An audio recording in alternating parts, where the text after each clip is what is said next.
Hey guys, in this video I just want to review how you go about solving a system of equations algebraically.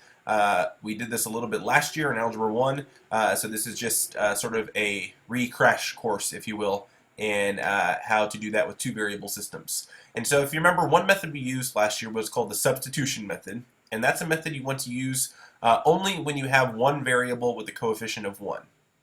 Okay, so I'm going to review how to do the substitution method with you. So if we look at this example, 5x equals 3y minus 1 and y equals 3 minus x, we know that y, it's isolated here, and y is equal to 3 minus x. So that means I can take this quantity 3 minus x, and since it's equal to y, I can substitute 3 minus x in for y into this equation up top. And so if I rewrite that equation on the top, that's going to be 5x equals 3 times the quantity 3 minus x minus 1. And then I can solve this equation now for x. So this would be 5x equals 9 minus 3x minus 1. That would give me 9 minus 1 is 8 minus 3x. And then if I add my 3x to both sides, I get 8x equals 8. And so x comes out to be positive 1. And then, of course, once I get x, I can just solve for y by plugging in or substituting 1 in for x into either of these equations. So I'll take my bottom equation.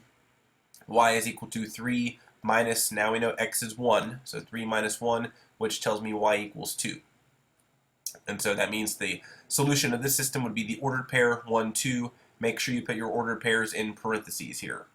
This is an xy value, so to check this, I can plug in 1 for x and 2 for y into both my equations. And so that's something you can do either on paper or on your calculator. So we'll plug a 1 in for x and a 2 in for y into the top equation, just to check ourselves. And that gives me 6 equals, or excuse me, 5 equals 6 minus 1. So I get 5 equals 5, so that works. And then remember, we talked about this on Friday in class, I also have to check the bottom equation as well. So I'm going to plug in a 2 for y, and again a 1 for x, and I get 2 equals 3 minus 1, which comes out to be 2 equals 2, and that checks out as well. Okay, let's look at number 2 now and try substitution on this one. This time I don't have a variable isolated, but I have this x here, and its coefficient is 1. So it's going to be very easy to isolate this x. All I need to do is subtract 3y from both sides of that equation, and that tells me that x is equal to negative 3y plus 5.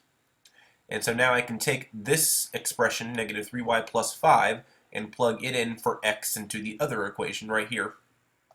So that's going to give me the equation negative 4y plus 5 equals 2 times the quantity negative 3y plus 5. And so I solve this equation.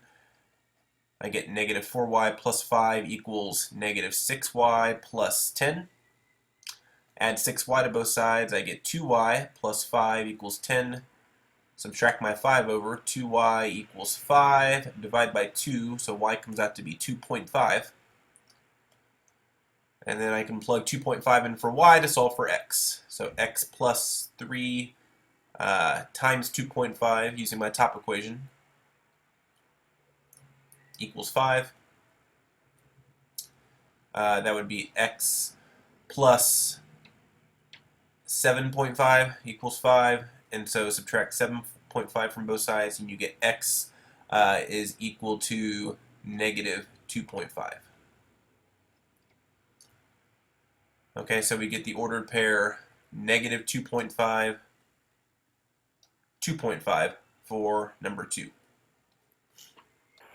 Our other method for solving algebraically was elimination, and so you want to use the elimination method whenever that you do not have a variable, so there is no variable with a coefficient of 1, or you can also use it when the like terms of your equations are already lined up in nice, neat columns.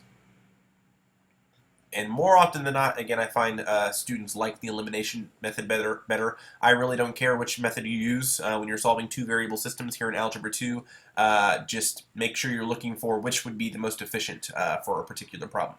So this problem right here, of course, we don't have any coefficients of 1, so it's going to be best to use elimination. And all of our like terms are lined up, x's over x's, y's over y's, and then the constants on the other side. So it's going to be best anyway to use elimination for this one. So I'm going to look at my x's, which I have a 2 and a 3 as my coefficients, and my y's, which I have a 7 and a 5. I'm just going to pick one of those variables and try to get opposite coefficients on the top and the bottom. So you can try to get either opposites here on the x or on the y's, and you're going to do that by thinking of LCMs, least common multiples. I'm going to look at x because the least common multiple of 2 and 3 is just 6. That's going to keep my numbers rather small. And so what I'm going to do is multiply my top equation by 3 to make this 2 become a 6, and the bottom equation by 2 to make the 3 become a 6. And I'm going to pick one of those to be negative. So I'll just pick my top equation and make that negative 3. That's going to give me a negative 6x on the top and a positive 6x on the bottom. So now I'll get negative 6x minus 21y equals negative 12 on the top. On the bottom, I'm going to get 6x plus 10y equals negative 10. And so when I combine my like terms here, my x's cancel. I get negative 11y equals negative 22, and so y comes out to be 2. And then again, once you solve for y, you can plug that in for x, and so I'll take my top equation, or plug that in to find x. So I'll take my top equation, 2x plus 7 times 2 is going to be equal to 4. So we have 2x plus 14 equals 4. Gives me 2x equals negative 10, and so x must be equal to negative 5. So my ordered pair for this one is the point negative 5, 2. And then we'll try number 4.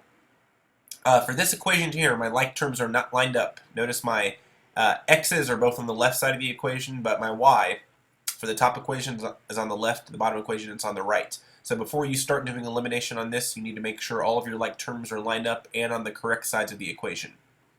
And so I'll keep my top equation the same. But my bottom equation, I'm going to go ahead and I'm going to make that 8x minus 9y, because I need to subtract 9y, equals 17. And so now I can look at my 5 and my 9 on my y's, and they're both opposite signs, which is good. I can multiply my top equation here by 9 and my bottom equation by 5, and that'll give me a 45y on the top and the bottom. So top equation, I'm going to get 63x plus 45y equals 18. Bottom equation, I'll get 40x minus 45y equals 85. That's what that would be. And so now this is going to give me 103x is equal to 103. So x is equal to 1. And then I plug back in to find y. So that's going to be 7 times 1, again using my top equation, plus 5y equals 2.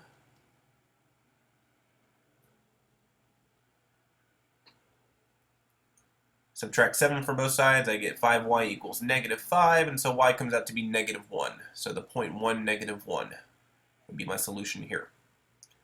Alright, finally, we've got some special cases here. You should remember these again from last year. Whenever all of your variables disappear and you get a true statement, you have what is called infinitely many solutions.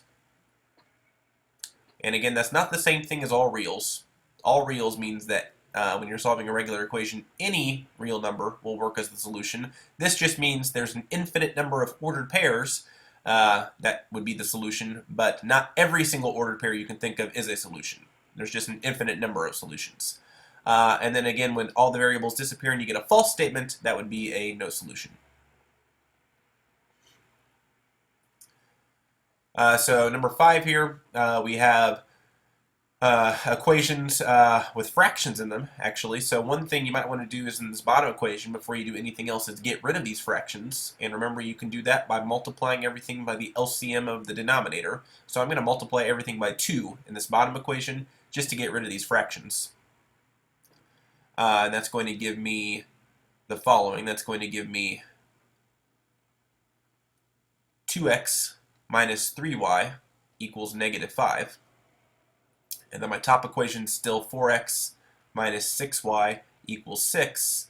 And then, looking at my equations here, I see I can also multiply my bottom equation by negative 2, and that's going to give me a negative 4x down here, and that'll give me opposite coefficients on my x's.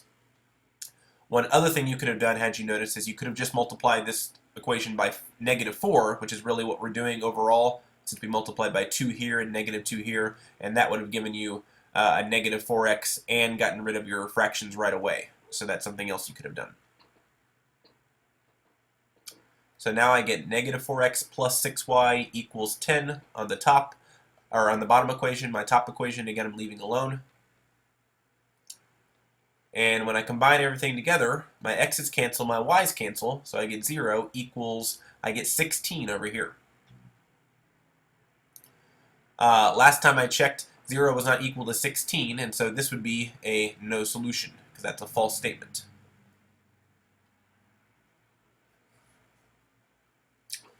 And now we'll look at number 6, and you can probably guess what this one's going to come out to be.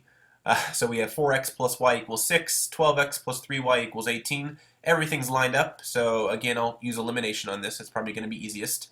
All I really need to do is multiply this top equation by negative 3 to give me a negative 3y and a positive 3y down here. So that's going to be negative 12x minus 3y equals negative 18. Bottom equation will stay the same. And again, my variables both cancel, x's and y's, so I get 0 equals, here I have negative 18 plus 18, so that also gives me 0. And so 0 equals 0 is a true statement, so this would be called infinitely many solutions.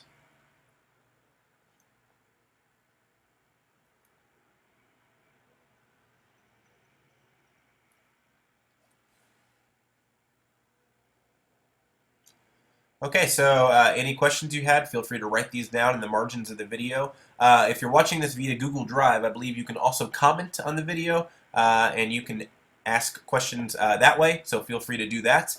Otherwise, we will discuss this a little bit more next time I see you in class. Until then, have a nice day. You are all wonderful people.